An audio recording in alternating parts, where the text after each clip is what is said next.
பிள்ளைங்களா வாங்க சாப்பிடலாம். அம்மா அக்கா சாப்பிட வரமாட்டான். நேற்றுலேருந்து எதை யோசிச்சுக்கிட்டே இருக்கா. அப்படி என்ன யோசிச்சுக்கிட்டு இருக்கா? அது ஒன்றும் இல்லைம்மா, நேற்று எங்கள் சயின்ஸ் டீச்சர் பாடம் நடத்துனாங்க. அதுலேருந்து எனக்கு நிறைய டவுட்ஸ்லாம் வருதுமா. அப்படி என்ன உனக்கு டவுட்ஸ் எல்லாம் வந்துட்டு இருக்கு? கிரகணத்தப்போ ஏன் யாருமே எதுவுமே சாப்பிடக்கூடாதுன்னு சொல்கிறாங்க? நாய்க்கு ஏன் நாக்கில் வேர்க்குது? அம்மாம்மா எனக்கும் அதே மாதிரி டவுட் இருக்குமா. மாங்காய் ஏன் புளிக்குது, மாம்பழம் ஏன் இனிக்குது? எனக்கு 2 கால் மட்டும்தான் இருக்கு, பூரானுக்கு எத்தனை கால் இருக்கு? அட இவளுகளுக்கு என்னென்ன தோணுது பாரு. இந்த மாதிரி கேள்விக்கெல்லாம் தீர்வு காண வந்தாச்சு நம்ம ஈஜிஸ் பிள்ளை சமுதாய வானொலியில அறிவியல் அறிவோம் இன்னுங்கிற ஒரு புதிய நிகழ்ச்சி. இது ஒரு அறிவியல் சார்ந்த தொடர். இந்த நிகழ்ச்சியின் மூலமா விடை காண முடியாத உங்க கேள்விகளுக்கெல்லாம் விடை சொல்ல போறாங்க. மறக்காம கேளுங்க. வாரந்தோறும் ஞாயிறு அன்று காலை 10 மணிக்கு அறிவியல் அறிவோம். ஈஜிஎஸ் பிள்ளை சமுதாய வானொலி 90.0. இது நம்ம ரேடியோ, நாகை ரேடியோ.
வணக்கம் நேயர்களே, இது இந்திய அமுத பெருவிழா, மத்திய அரசின் விஞ்ஞான் பிரசார், தமிழ்நாடு அறிவியல் தொழில்நுட்ப மையம் அறிவியல் பலகை நமது ஈஜிஎஸ் பிள்ளை சமுதாய வானொலியுடன் இணைந்து நடத்தும் அறிவியல் அறிவோம் என்னும் புதிய தொடர். குழந்தைகளுக்கு அதிகமா சளி பிடிக்கும். அதுக்கு ஏதாவது மாற்று மருந்து இருக்கா, இல்ல ரெகுலரா ஏதாவது ட்ரீட்மெண்ட் எடுக்கணுமா? அதாவது சளிகள் வருது அப்படிங்கும்போது அது என்ன வகையான சளி அப்படிங்கறத நம்ம பார்த்துக்கணும். அதாவது நெஞ்சு சளி ஒரு குழந்தைக்கு திரும்ப திரும்ப வந்துகிட்டே இருக்கு, மாதம் 1 முறை, மாதம் 2 முறை வருது அப்படின்னா அதுக்கு காரணம் என்ன அப்படிங்கறத பார்க்க வேண்டியது வரும். பெரும்பாலான குழந்தைகள் 90% குழந்தைகளுக்கு மீண்டும் மீண்டும் நெஞ்சு சளி வருவதற்கு காரணம் சுவாச குழாய் அலர்ஜி தான். அதாவது ஒவ்வாமை, சுவாச குழாய் அலர்ஜினால சில குழந்தைகளுக்கு திரும்ப திரும்ப இருமல், திரும்ப மூச்சு வாங்குறது, இந்த மாதிரி பிரச்சனைகள் வருவதற்கு வாய்ப்புண்டு. அந்த மாதிரி இருக்குமே ஆனால் அது நம்ம மருத்துவர்கிட்ட காமிச்சு அதுக்குண்டான காரணம் என்ன அப்படிங்கிறத பார்த்து அதுக்குண்டான வைத்தியத்தை ஆரம்பிக்க வேண்டும். குழந்தைகளுக்கு எது ஒவ்வாதது அப்படிங்கிறத பார்த்துக்கணும். ஒரு சில குழந்தைகளுக்கு பார்த்தீங்கன்னா புகை, சில செடி கொடிகள் உள்ள விளையாடும் போது வரக்கூடிய அந்த மகரந்தங்கள், சில சமயங்கள் வரக்கூடிய அந்த தூசு, இது மாதிரி பல்வேறு சூழ்நிலைகளில் இருமல் அதிகமாக வரது உண்டு. நான் சொன்னது இந்த 90% குழந்தைகளுக்கு தான் இந்த மாதிரி. மிச்சம் இருக்கிற 10% குழந்தைகளுக்கு மற்ற நோய்கள், அதாவது காச நோய், இது மாதிரி பாதிப்புகள் கூட வருவதற்கு வாய்ப்புகள் உண்டு. ஆனால் உங்கள் குழந்தைக்கு முதலில் என்ன என்பதை மருத்துவர்கிட்ட கொண்டு போய் உறுதி செஞ்சுக்கிட்டு அதுக்கு தகுந்த வைத்தியத்தை செய்து கொள்வது நல்லது. குழந்தைகளுக்கு என்னென்ன உணவுகள்லாம் கொடுக்கலாம், அதே சமயம் குளிர்காலம் வந்தா எது மாதிரி உணவுகள் எல்லாம் கொடுக்கணும்? காலம் வந்துச்சு அப்படின்னாவே ஜென்ரலா குழந்தைகள் பார்த்தீங்க அப்படின்னா நிறைய நீர் ஆகாரம் கொடுக்க வேண்டியது வரும். அதனால அதாவது குழந்தை டீஹைட்ரேஷன், அதாவது உடலில் உள்ள நீர் சத்து குறையாமல் நாம் பார்த்துக்கொள்வது அவசியம். அதனால குழந்தைகளுக்கு முடிந்த அளவு நீர் ஆகாரமா நிறைய கொடுக்கணும். வெறும் பிளைன் வாட்டர், அதாவது தண்ணீர் மட்டும் இல்லாம மோர், இளநீர் இது போன்ற நீராகங்கள் நிறைய கொடுத்தமையானால் குழந்தையின் அந்த உடல் நீர் சத்து குறையாமல் நாம் பாதுகாத்துக் கொள்ளலாம். குளிர்காலத்துல நம்ம இந்த மாதிரி உணவுகள் எல்லாம் சாப்பிடக்கூடாது அப்படின்னு நம்ம எதுவும் சொல்றதுக்கு எதுவும் இல்லை. அதாவது ஒரு சில குழந்தைகளுக்கு பாத்தீங்க அப்படின்னா ஏதாவது குறிப்பிட்டாப்புல உணவு, அதாவது ஆரஞ்சு, திராட்சை இது மாதிரி உணவு வகைகளை கொடுத்தமையானால் அந்த குழந்தைகளுக்கு உடனடியாக சளி பிடிக்கும் அப்படிங்கிற அந்த அப்பா அம்மா அவங்களே நோட்டீஸ் பண்ணியிருப்பாங்க. அதனால அந்த குழந்தைக்கு எது ஒத்து வரலின்னு நினைக்கிறோமோ அந்த உணவு வகையை மட்டும் தவிர்த்துக்கிறது நல்லது. மற்றபடிக்கு குளிர்காலத்துல இந்த உணவுகள் எல்லாம் கொடுக்க கூடாது அப்படிங்கிற மாதிரி எதுவும் கிடையாது. குழந்தைகளுக்கு எலக்ட்ரிக்கல் ஷாக்கு, தீக்காயெல்லாம் பட்டுச்சுன்னா முதலுதவியா என்னெல்லாம் பண்ணலாம்? எலக்ட்ரிக்கல் ஷாக் அப்படிங்கறத பொறுத்த மட்டும் குழந்தையினுடைய உடல்நிலை அதுக்கப்புறமா எப்படி இருக்குது அப்படிங்கறது பொறுத்து அதுக்குண்டான முதலுதவியும் நம்ம செய்ய முடியும். அதாவது எலக்ட்ரிக் ஷாக் அடித்து குழந்தை மயக்கத்துல இருக்கு, அதாவது மூச்சு பேச்சற்று கிடக்குது அப்படிங்கிற பட்சத்துல சிபிஆர், அதாவது அந்த முதலுதவி தான் நம்ம செய்ய வேண்டியது. சிபிஆர் அப்படிங்கிறது குழந்தை மூச்சு பேச்சற்று கிடக்குமே ஆனால் செஸ்ட் கம்ப்ரெஷன், அதாவது அந்த நெஞ்சு இருதயம் பம்ப் ஆறக்கு உண்டான செயல்பாடுகளையும் மவுத் டு மவுத் பிரீத்திங் இது மட்டுமே உங்களுக்கு குழந்தை மூச்சு பேச்சு இல்லாமல் இருக்குமே ஆனால் உதவியா இருக்கும். மற்றபடிக்கு எலக்ட்ரிக் ஷாக்கு முதலுதவி அப்படிங்கிறது பெரிய அளவில் ஒன்றும் கிடையாது.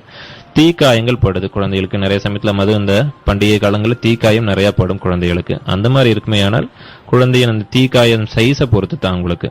இதுவே உங்களுக்கு சின்ன காயம் ஒரு காலில் மட்டும் ஒரு கொஞ்சம் பகுதியில் மட்டும் இருக்குது அப்படின்னா பிளைன் வாட்டர், அதாவது ரன்னிங் வாட்டர், அதாவது பைப்பு திறந்து விட்டு ஜஸ்ட் அந்த காயத்தை நம்ம உடனடியாக கழுக வேண்டும்.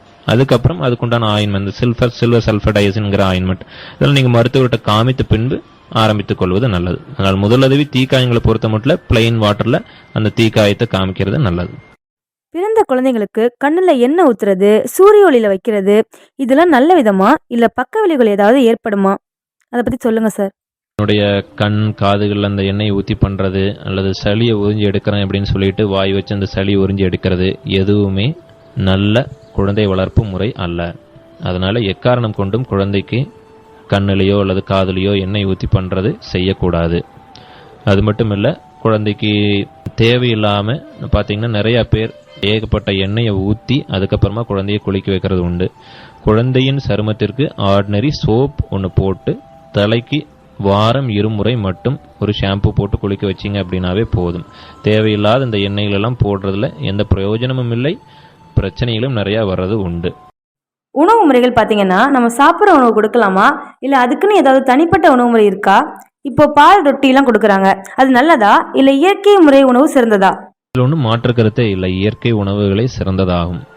புட்டி பால் முடிந்தவரை கொடுக்காமல் இருப்பதே நல்லது. குழந்தைக்கு 6 மாதம் வரை நீர் ஆகாரமாகவும் 6 மாதம் முடிந்ததுக்கு அப்புறம் திடமான ஆகாரங்களையும் குழந்தைகளுக்கு கொடுக்கலாம். குழந்தை 9 மாதம் முடியும் போது எல்லா சைவ உணவுகளையும் 1 வயது முடியும் போது நாம் என்னென்ன சாப்பிட்றோமோ எல்லாமே குழந்தைக்கும் கொடுக்கலாம். முடிந்தவரை டின்டு ஃபுட், அதாவது பதப்படுத்தப்பட்ட உணவுகளை தவிர்த்து கொள்வது நல்லது. இப்போ தாய்ப்பால் கொடுக்குற தாய்மார்களுக்கு உணவு வரைமுறைன்னு ஏதாவது இருக்கா?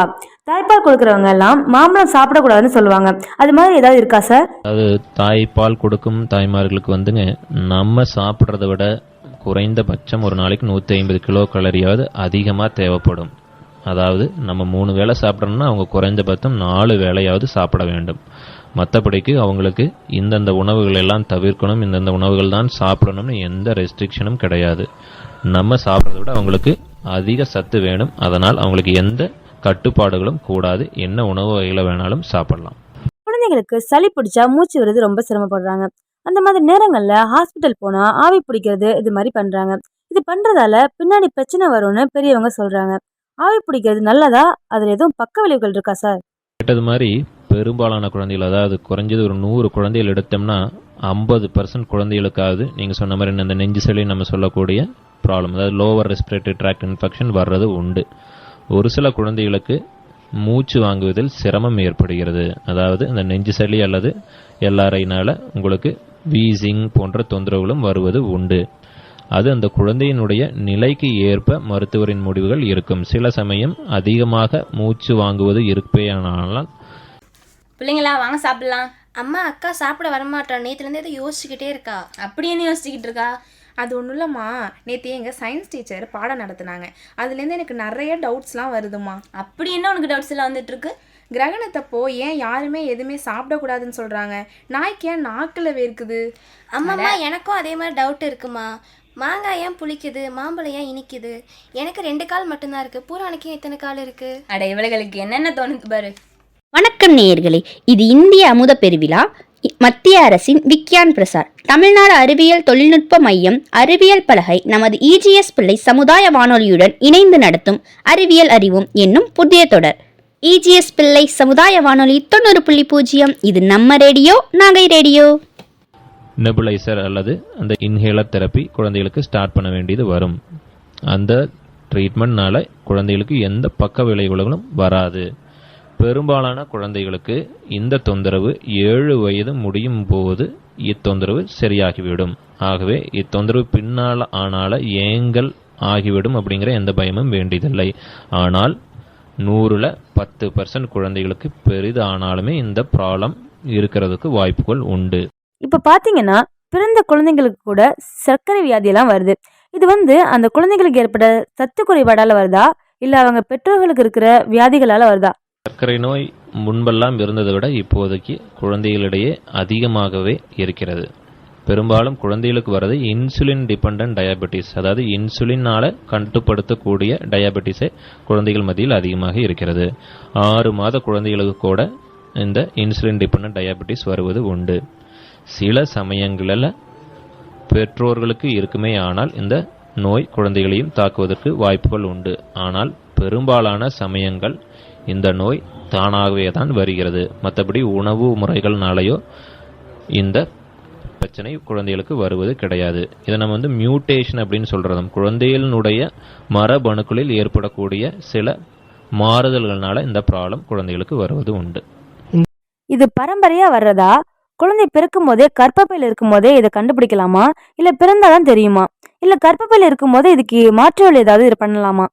அதாவது கர்ப்பப்பையிலேயே கண்டுபிடிக்கக்கூடிய நோய்கள் அப்படிங்கிறது நம்ம ஊரில் ரொம்ப மிகவும் குறைவு தான்.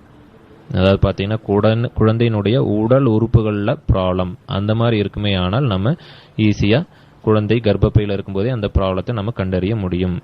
இதுவே உங்களுக்கு முதல் குழந்தைக்கு இந்த ப்ராப்ளம் இருந்துச்சு, 2வது குழந்தைக்கு இந்த ப்ராப்ளம் வருமா அப்படிங்கிற பட்சத்தில் வேணால் நம்ம அந்த குழந்தைக்கு இந்தந்த சில டெஸ்ட்டுகள் செய்து ஒரு சில வியாதிகளை கண்டுபிடிக்க முடியும். எல்லா வியாதிகளையும் நம்ம கர்ப்பப்பையில் இருக்கும்போதே கண்டுபிடிக்க முடியாது. இன்னும் ஒரு சில வியாதிகள், அதாவது ஹைப்போதைராய்டிசம், தைராய்டு தொந்தரவுகள், இந்த மாதிரி தொந்தரவுகள் எல்லாம் நம்ம குழந்தை பிறந்த உடனே ஜஸ்ட் ஒரு ரத்தம் டெஸ்ட் செஞ்சாவே சில நோய்களை கண்டறிய முடியும். இப்போ நம்ம இந்தியன் கவர்மெண்ட்லேயே இந்த மாதிரி சிஸ்டம் நிறைய வந்திருக்கு. அதாவது பிறந்த குழந்தைக்கு கண்டறியக்கூடிய நோய்கள் அப்படின்ட்டு ஒரு சில நோய்கள் இருக்குது. அதாவது ஹைப்போதைராய்டிசம், ஃபினைல் கீட்டனூரியா என்று சொல்லக்கூடிய ப்ராப்ளம், இது எல்லாமே பார்த்தீங்கன்னா குழந்தை பிறந்த உடனே ஜஸ்ட் ஒரு ஃபிங்கர் பிரிக், அதாவது ஒரு சின்ன ஒரு ரத்த சொட்டு வச்சே கண்டுபிடிக்க முடியும். சில சமயங்கள்ல பாத்தீங்கன்னா சார், நைட்ல குழந்தைகள்லாம் எதுக்கு அழுகுதுன்னே தெரியாது. அந்த நேரத்துல அந்த குழந்தைகளுக்கு என்னெல்லாம் செய்யலாம்? அதாவது காரணமே இன்றி குழந்தை அழுதல் அப்படிங்கிறது மருத்துவருக்கே சில சமயம் புரியாத புதிராகத்தான் இருக்கும். இதில் நம்ம முதலுதவி அப்படின்னு செய்கிறது ஜென்ரலாகவே, அதாவது குழந்தைகளுக்கு முதலுதவி அப்படின்னு பண்ணுறது கொஞ்சம் சற்றே கடினமாகும். அதனால் என்ன காரணம் அப்படிங்கிறத நம்ம கண்டுபிடித்தால் ஒழிய இந்த தொந்தரவுக்கு நம்ம மருந்து மாத்திரையில் கொடுக்க முடியவே முடியாது. அதனால் சில சமயம் பார்த்தீங்கன்னா குழந்தைக்கு பல்வேறு காரணங்களால் அந்த அழுகை இருக்கும். அதாவது காதில் உங்களுக்கு சளினால் நீர் கோர்த்திருந்தாலோ, யூரினில் உங்களுக்கு ஏதாவது இன்ஃபெக்ஷன் இருந்தாவோ, என்ன காரணத்தினால வேணாலும் குழந்தை அழுகிறதுக்கு வாய்ப்புகள் உண்டு. சில சமயம் வெறும் அந்த குடல் சுருக்கத்தினாலையும் அழுகிறது உண்டு. அதனால் இந்த நோயினுடைய தன்மையை நம்ம அறியாமல் இதுக்கு முதலுதவி அடிக்கிறது சிரமம். இது மட்டும் இல்லை, குழந்தைகள் வழக்கமாக வீட்டில் சில சமயம் பார்த்தீங்கன்னா சின்ன சின்ன விபத்துகள் ஏற்படும். குழந்தைகள்னால பார்த்தீங்கன்னா மண்ணெண்ணெய் குடிக்கிறது, பாய்ச்சை கொண்டு சாப்பிட்றது, கொசுக்களை விரட்ட உபயோகப்படுத்தும் இந்த லிக்விடேட்டர், இப்படி ஏகப்பட்ட ஐட்டங்களை பார்த்தீங்கன்னா குழந்தைகள் குடித்தரும். ஸோ இந்த மாதிரி சமயங்களில் மூச்சு திணறல், வலிப்பு போன்ற பல்வேறு பிரச்சனைகள் ஏற்படும். இவற்றில் பெரும்பாலானவற்றுக்கு மாற்று மருந்துகள் கிடையாது. அதனால் குழந்தைகளுக்கு கைக்கு எட்டும் வகையில் இது மாதிரி பொருட்களை வைக்காமல் இருப்பதே நல்லதாகும். குழந்தை வளர்ப்பை பற்றிய அடிப்படை அறிவு அல்லது பேசிக் நாலேஜ் எல்லா பெற்றோருக்கும் இருக்க வேண்டும். எந்தெந்த உபாதைகளுக்கு உடனடியாக மருத்துவரை அணுக வேண்டும் அப்படிங்கிறதுல நம்ம பெற்றோர்கள் தெளிவாக இருக்க வேண்டும். இந்த சந்திப்பு அதில் சிறிதளவேனும் உதவி இருக்குமானால் மிக்க மகிழ்ச்சி. இது இதுவரைக்கும் சிறந்த பயனுள்ள நிகழ்ச்சிகளை வழங்கி எங்களுக்கு ஒத்துழைத்தமைக்கு நன்றி தெரிவிச்சுக்கிறோம் சார். நீங்க கேட்டது குழந்தை வளர்ப்பு மற்றும் பாதுகாப்பு குறித்து மருத்துவர் சரவணன் அவர். வணக்கம் நேயர்களே, இன்றைய நிகழ்ச்சியில் குழந்தை வளர்ப்பு மற்றும் அதன் பாதுகாப்பு குறித்து மருத்துவர் சரவணன் அவர்கள் கூறிய நேற்று தொடர்ச்சியினை இப்போது கேட்கலாம். என்ன நேயர்களே, அறிவியல் சம்பந்தமான நிறைய விஷயங்களை இந்த நிகழ்ச்சி மூலமா தெரிஞ்சிருப்பீங்க அப்படின்னு நம்புறேன். இது இந்திய அமுத பெருவிழா, மத்திய அரசின் விக்யான் பிரசார், தமிழ்நாடு அறிவியல் தொழில்நுட்ப மையம், அறிவியல் பலகை நமது இஜிஎஸ் பிள்ளை சமுதாய வானொலியுடன் இணைந்து வழங்கும் அறிவியல் அறிவோம் என்ன புதிய தொடர். அடுத்த தொடர்ல கண்டிப்பா உங்க எல்லாரையும் நாங்க சந்திக்கிறோம். அதுவரை உங்களிடமிருந்து விடைபெறுகிறோம். நன்றி, வணக்கம்.